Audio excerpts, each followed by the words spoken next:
এই ভিডিওটি দেখুন। মুর্শিদাবাদের দুইজন বড় কন্টেন্ট ক্রিয়েটার, এদেরকে আজ ডোমকুল থানার পুলিশ গ্রেপ্তার করেছে। গ্রেপ্তারের কারণ হচ্ছে পুলিশের দাবি যে এরা কন্টেন্ট তৈরি করতেন, উস্কানিমূলক কন্টেন্ট বানাতেন, এর কারণে এদেরকে গ্রেপ্তার করা হয়েছে। অথচ এদের দাবি যে আমরা কোনো কন্টেন্ট উস্কানিমূলক বানাতাম না, আমরা দেশের ভুল এবং সরকারের ভুলগুলোকে আমরা তুলে ধরতাম, এতে আমাদের কোনো উস্কানিমূলক কন্টেন্ট নাই তেনাদের দাবি। কিন্তু পুলিশের দাবি হচ্ছে উস্কানিমূলক কন্টেন্ট আছে বলে তাকে গ্রেফতার করা হয়েছে। এই দুজনকে বহরমপুর কোর্টে তোলা হবে এবং তারপরে আপনাকে বিস্তারিত খবর জানানো হবে।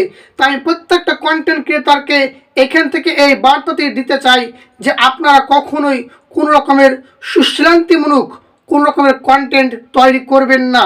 আজকে বর্তমান এমন সমাজ হয়ে গেছে, আপনি অন্যায়ের প্রতিবাদ করলে আপনার স্থানও ওই জায়গাতেই ওদের মতনই হবে। তাই কোনো রকমের উস্কানিমূলক কন্টেন্ট আপনারা তৈরি করবেন না, দেশের বিরুদ্ধে কোনো তৈরি করবেন না, সরকারের বিরুদ্ধে কোনো উস্কানিমূলক কন্টেন্ট আমরা কখনোই তৈরি করবেন না।